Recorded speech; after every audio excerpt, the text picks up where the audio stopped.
I chose to become a retained firefighter because I was a single parent at the time and I needed a second income, so I needed to get a second job. So I wanted to do something that was challenging and rewarding. Well, initially I became a retained firefighter under the guise of a whole-time interview and was offered retained at the back end of that.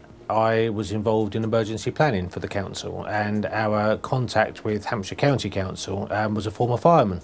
And I spoke to him and he said, have you ever thought of being a retained firefighter? And I came down for an interview and started through the process then. I chose to become it because I like the idea of doing something together as a professional team and doing something good for your own community. And obviously being retained, you either live or work within 4 minutes of the fire station. So it's like helping your own community out where you live or where you work.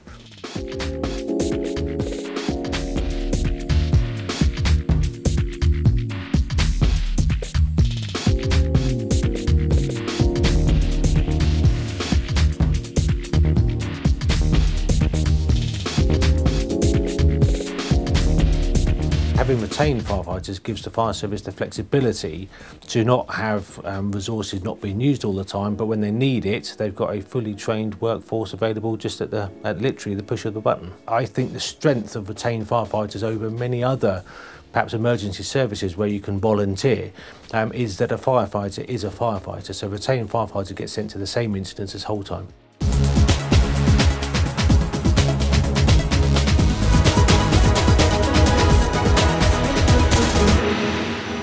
I'm really lucky with the job that I do. I'm in administration, so I am at my desk just typing away. I have a pager, and when that goes off, I'm just literally up and out the door. Being a retained firefighter, you do need to have an employer that's flexible, and what you need the employer to be able to do is release you at the sound of your alerter. Being evenings and weekends, it doesn't affect my regular job directly. However, obviously if the pager goes off at 5 in the morning, I'll have to respond.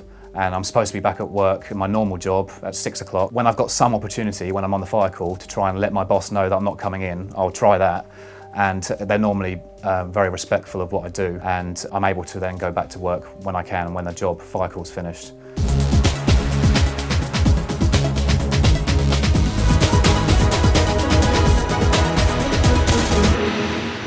My job at work is, it's a good job, it's a very sedentary job. Now this job as a firefighter is a very dynamic job. It's one that involves very physical skills.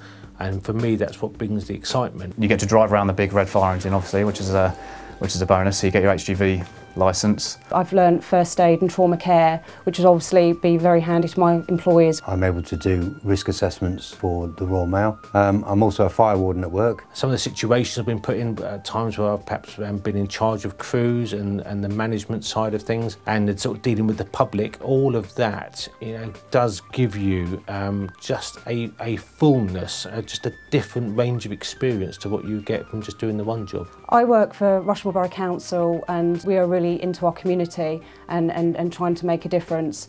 So they are fully supportive of me becoming a retained firefighter. Many companies now want to be involved in their community. They want to be doing good things. To boast that you allow your employees to become retained firefighters, I think is a major sort of plus point when people are looking at your organisation and whether you do actually care about your local environment and communities.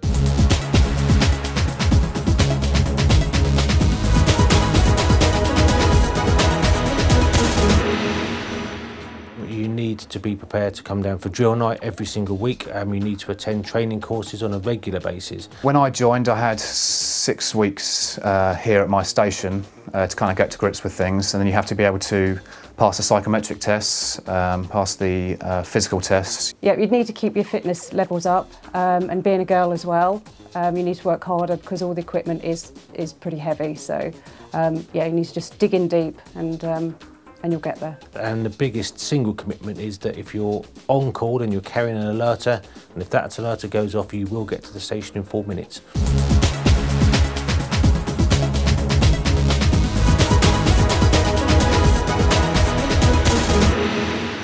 The options and flexibility within the retained fall into 3 main categories. You have day cover, which normally covers from sort of 8 o'clock through till 6 in the evening. You have nights, which is 6 in the evening right the way through to the morning, and then you have weekend cover as well. Same firefighters get called out for around 2 to 3 times a week for maybe a couple of hours. I end up doing around 100 hours a week on call, which may sound like a lot, but it is flexible as well. And obviously a lot of that time you may be asleep in your own bed and you're not actually getting calls out anyway. What's really great for me is that I work full time, and sometimes I do have meetings at work that I have to go to. Hampshire Fire and Rescue, they are very flexible, and I can go to my meetings if I need to and come off call, and it works really well. There's no issues there at all with cover.